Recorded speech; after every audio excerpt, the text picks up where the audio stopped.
இங்கே பாருங்கள், நம்ம ரவா லட்டு செய்ய போகிறோம். ரவா லட்டுக்கு வந்து நெய் ஊற்றி நம்ம ரவையை வந்து நல்லா செவக்க வறுத்துக்கணும். இப்போ நம்ம ரவையை வறுத்துன்னு இருக்கிறோம். நம்ம ரவையை வறுத்துட்டு எப்படின்னு காமிக்கிறேன். சூப்பரான ரவா லட்டு செய்ய போகிறோம். அதுக்கு என்ன பண்ணியிருக்கேன்னா, நம்ம ரவையை வந்து நெய் ஊற்றி வறுத்து வச்சுருக்கேன். 2 ஏலக்காய் சேர்த்து பொடிச்சுன்னு வர போகிறேன். இங்கே பாருங்கள், ரவையை வந்து ரொம்ப மழமழனும் இல்லாமல் ரொம்ப குறைன்னு இல்லாமல் இந்த ஸ்டேஜில் பொடிச்சு. இங்கே பாருங்கள், இந்த ஸ்டேஜில் ரவையை வந்து பொடிச்சுன்னு வந்துருக்கு. ஒரு மாதிரி ரவையை வந்து ரொம்ப குறைன்னு இல்லாமல் ரொம்ப மழமழனும் இல்லாமல் இந்த ஸ்டேஜில் ரவையை பொடிச்சுன்னு வந்திருக்கேன். இதில் வந்து நான் வந்து சர்க்கரை சேர்க்க போதில்ல, நாடு சர்க்கரை சேர்க்கிறேன். நாடு சர்க்கரை சேர்த்து ரவை லட்டு.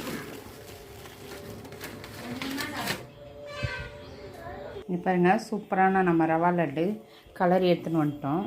இப்போ இதை ரெடி பண்ணிவிட்டு நம்ம ரவா லட்டு எப்படி பிடிக்கிறன்றதை காமிக்கிறேன். பாருங்கள், சூப்பரான ரவா லட்டு.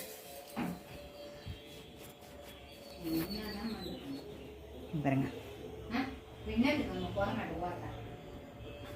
இங்கே பாருங்கள், நம்ம நாட்டு சக்கரை சேர்த்து சூப்பரான நம்ம ரவா லட்டு. இங்கே பாருங்கள், சூப்பராக ரெடி ஆகிடுச்சு. சிம்பிளான மெத்தட் தான். ரவை வறுத்துட்டோம்னா இதை செய்யறது ரொம்ப ஈஸி.